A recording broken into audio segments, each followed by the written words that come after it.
The search party had been combing the Blackwood forest for 3 days when they found her. Sarah Chen, the missing hiker, was discovered sitting in the center of a perfect circle of disturbed earth, her eyes vacant, her lips moving in silent prayer.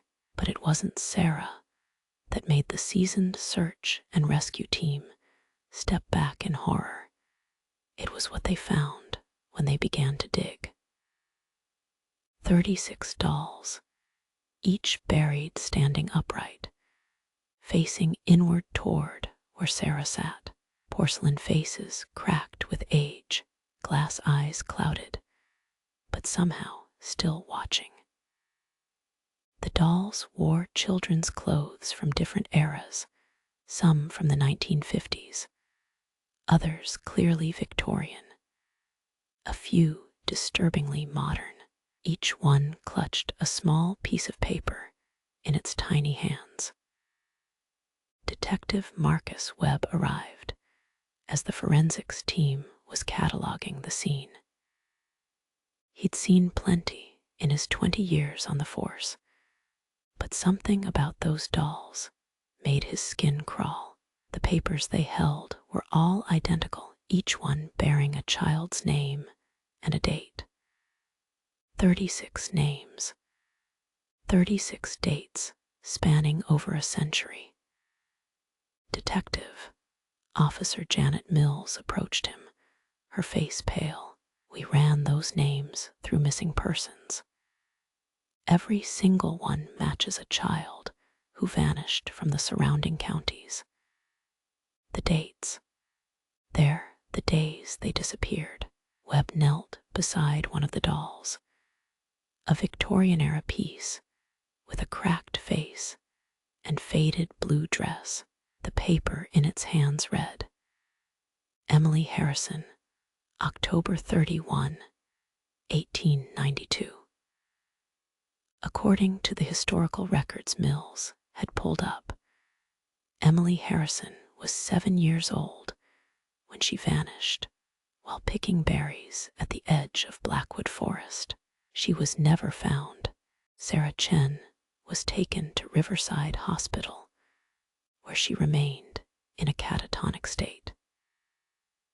The only time she showed any awareness was when anyone mentioned the dolls. Then her eyes would widen in terror, and she would whisper the same phrase over and over. They're still watching, still waiting. One more to complete the circle. Dr. Patricia Vance, the hospital's chief psychiatrist, tried everything to break through Sarah's mental barriers. Hypnosis, therapy, medication, nothing worked. Sarah remained trapped in whatever horror she had experienced in that forest clearing. The only clue came from the drawings she compulsively created whenever given paper and crayons. Always the same image, a circle of children holding hands around a dark figure whose face was obscured by shadow. Webb couldn't let the case go. He spent hours poring over historical records, newspaper clippings, and local legends.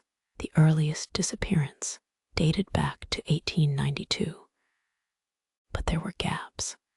Sometimes decades would pass without an incident.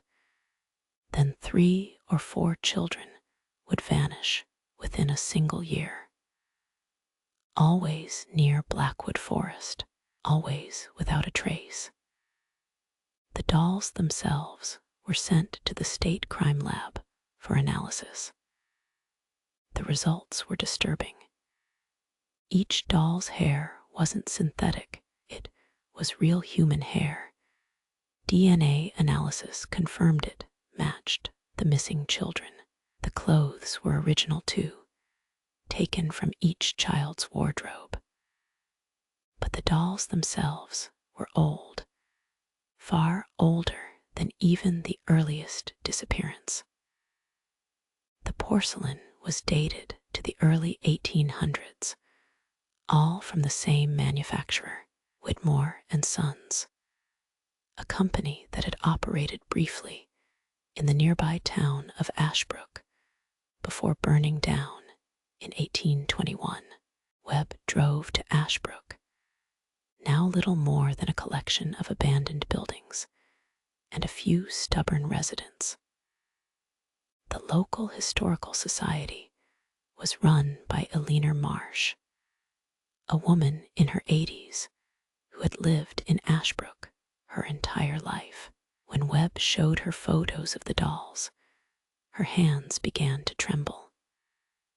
"My grandmother used to tell stories," Eleanor said, her voice barely above a whisper, "about the Whitmore family. They made the most beautiful dolls, but there were rumors. People said they used unusual methods, that the dolls were too lifelike, that children who owned them would have terrible nightmares." She led Webb to the Historical Society's archives, pulling out a leather-bound journal. This belonged to Reverend Jonathan Hayes, the town minister, in 1821. He wrote about the Whitmore family extensively. Webb read the cramped handwriting with growing unease. The Reverend described strange rituals performed in the Whitmore workshop, ceremonies conducted under the new moon. He wrote of missing children even then, of parents who claimed their children spoke of the doll maker who walks in dreams. The final entry was dated the night before the fire. "I fear we are too late. Whitmore has completed his work. 36 vessels," he said, 36 souls to open the door. God help us all." The Historical Society was quiet except for the ticking of an ancient grandfather clock. As Webb photographed the journal pages, he couldn't shake the feeling that something was watching from the shadows between the dusty shelves. A week into the investigation, Sarah Chen finally spoke. Webb was present when she suddenly grabbed Dr. Vance's hand, her eyes focusing for the first time since her rescue. "I remember now," she said, her voice hoarse. "I was hiking when I heard them. Children singing. But the voices were wrong, too old, too knowing. I followed the sound and found the clearing. The dolls were already there, arranged in their circle, but they were moving, turning their heads to watch me." She shuddered, pulling the hospital blanket tighter around her shoulders. There was a man in the center, tall, thin, wearing old-fashioned clothes. His face, God, his face was like porcelain, cracked and white. He said I was early, that the 36th child hadn't been chosen yet. Then he touched my forehead, and I saw them, all the children, trapped inside the dolls, screaming without sound, trying to warn me. Dr. Vance exchanged glances with Webb. "Sarah, this man, was he real? Could he have been a hallucination brought on by stress? Or—" "He was real," Sarah interrupted. "He showed me what happens when the circle is complete. The door opens, the children become vessels for something else, something that has been waiting on the other side for over a century." He said the Whitmore family made a bargain, promised 36 innocent souls in exchange for, I don't know, power, immortality. But the fire stopped them before they could finish. The room fell silent, except for the hum of medical equipment.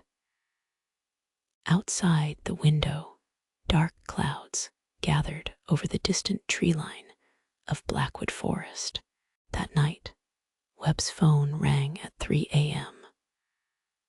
A child had been reported missing.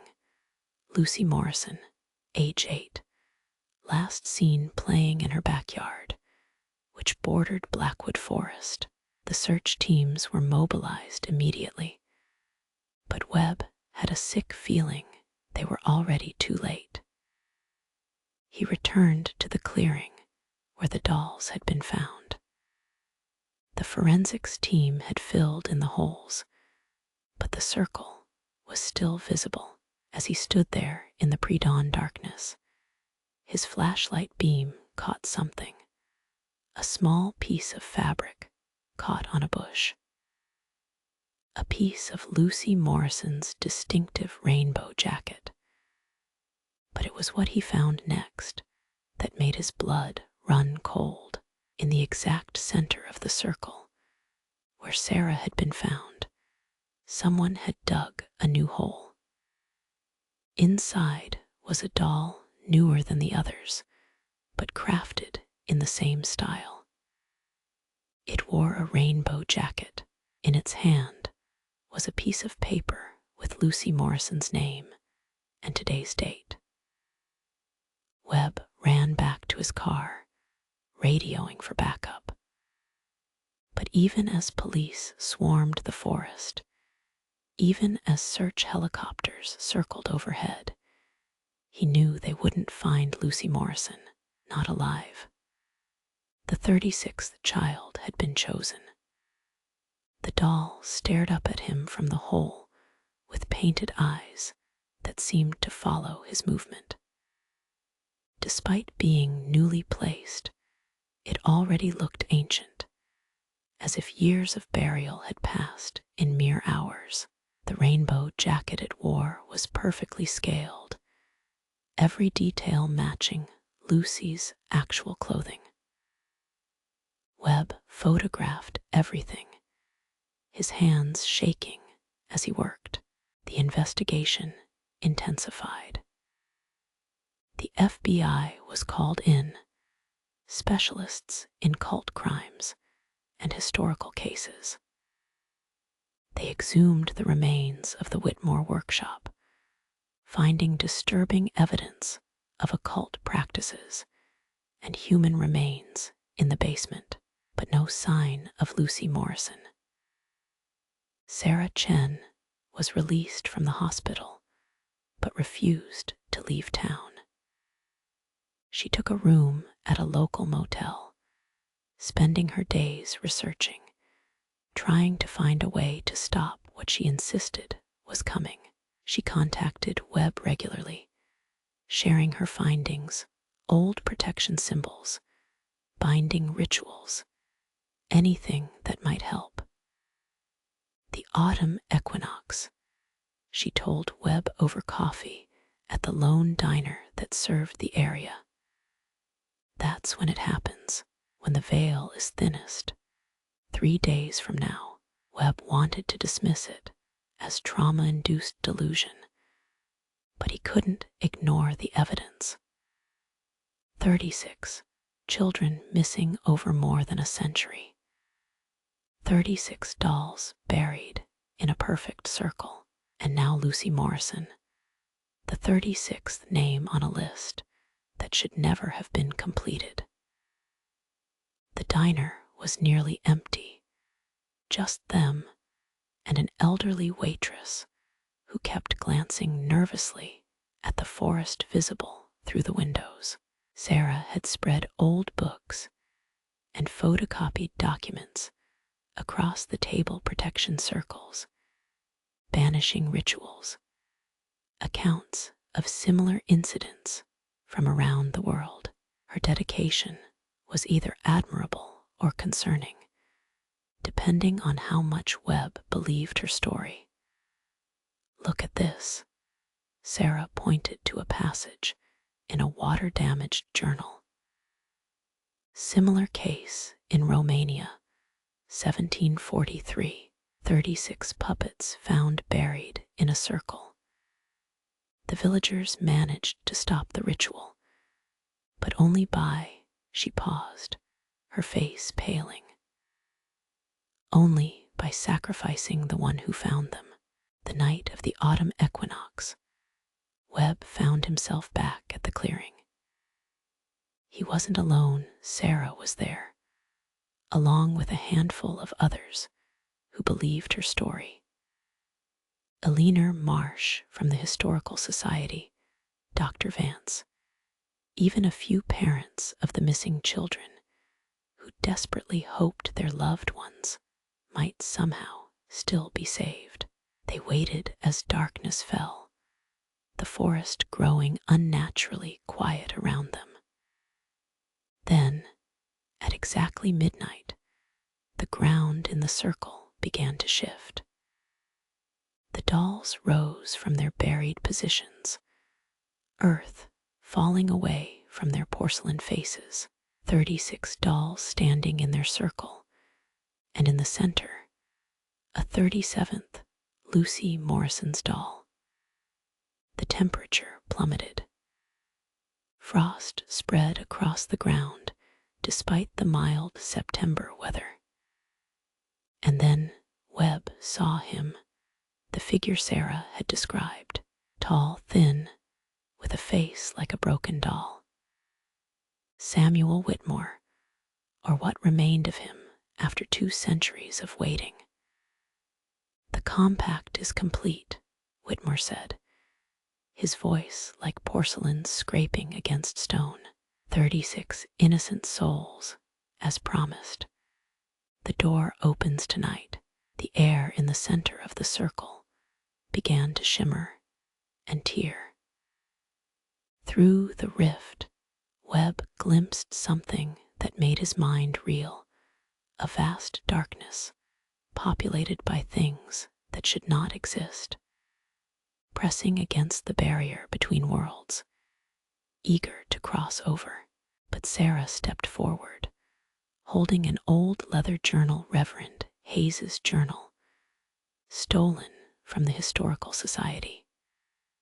"You're wrong," she said, her voice steady despite her obvious fear. "I read the Reverend's private notes, the ones he hid. The compact requires 36 willing souls. Children taken by force don't count. Your ritual is flawed, Samuel. It's always been flawed." Whitmore's porcelain face cracked further, rage distorting his features. "Lies. The children came willingly, following my call, following an enchantment," Sarah interrupted. "Compulsion isn't consent." The Reverend knew. "That's why he burned your workshop, not to stop you, but to prevent you from realizing your mistake and starting over." The rift in reality flickered, wavering. The dolls began to move, turning their heads with audible cracks. Their mouths opened, and from each one came a child's voice, not screaming now, but speaking in unison. "We do not consent. We were taken. We were trapped. We do not consent." The power of their combined voices seemed to shake the very air.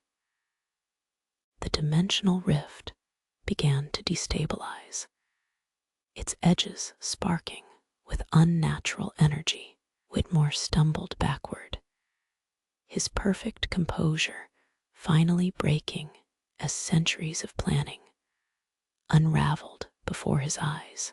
Whitmore let out a sound that was part scream, part shattering glass. The dolls continued their chant, growing louder. The rift began to close, but not before several dark shapes pushed through, things with too many limbs and eyes, in all the wrong places. Webb opened fire, his service weapon seeming pathetically inadequate against creatures that shouldn't exist. But the bullets had some effect. The creatures recoiled, their forms unstable in our reality. Others in the group joined in Eleanor Marsh, with an ancient shotgun, Dr. Vance with a can of industrial-strength pepper spray that made the creatures shriek. The dolls' chanting reached a crescendo. One by one, they began to fall, the porcelain bodies cracking open. From each broken doll rose a faint light, a child's spirit finally freed. The lights circled Whitmore, who tried to flee, but found himself bound by the very circle he had created. "No," he screamed as the spirits closed in. "I gave everything for this. 2 centuries of waiting, of planning, but the children's spirits showed no mercy. They embraced him, and his porcelain facade cracked completely, revealing nothing underneath but dust and shadow. The creatures that had emerged from the rift writhed and dissolved under the combined assault, unable to maintain their forms without the ritual's power to anchor them. As the sun rose, Webb surveyed the clearing.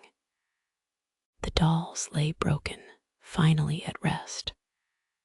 Whitmore was gone, and standing in the center of the circle was Lucy Morrison, alive, confused, but unharmed.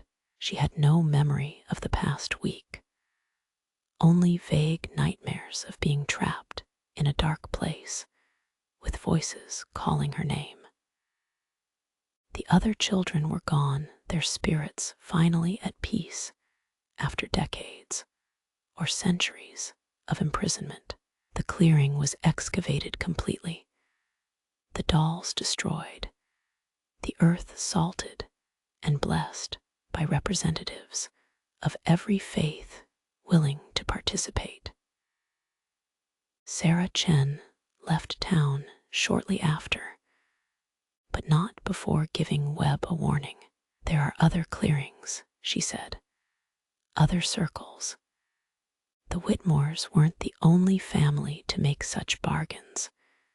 Be watchful, detective.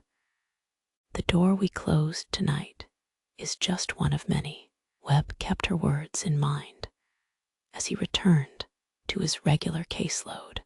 But sometimes, especially on autumn nights when the moon is dark, he drives past Blackwood Forest and remembers. He sees the occasional missing child report from other states, other forests, and wonders if somewhere another circle is being formed, another door prepared. The official report stated that Lucy Morrison had been kidnapped by a delusional individual who believed in old superstitions, that the kidnapper had died during the rescue attempt. The dolls were explained away as evidence of a long-running serial killer operation. The truth was buried deeper than those dolls had ever been. But in Ashbrook and the surrounding towns, parents keep a closer eye on their children. They remember the old stories, passed down warnings about the dangers of straying too far into the forest, and sometimes, on very quiet nights, people claim they can still hear it, the sound of children singing in the darkness, not with fear anymore, but with joy at their freedom. The Blackwood Forest clearing remains empty now, marked only by dead grass where nothing will grow. The local teenagers dare each other to spend the night there, but none have ever lasted past midnight. They speak of feeling watched, of hearing whispers in languages that predate human speech, of seeing shadows that move against the light. Webb retired early, moving to a coastal town far from any forests, but he keeps a leaner Marsh's shotgun above his mantle, loaded with salt-blessed silver shot. He corresponds with Sarah Chen, sharing information about similar cases, building a network of those who know the truth about what lurks behind the veil of reality. Because Sarah was right.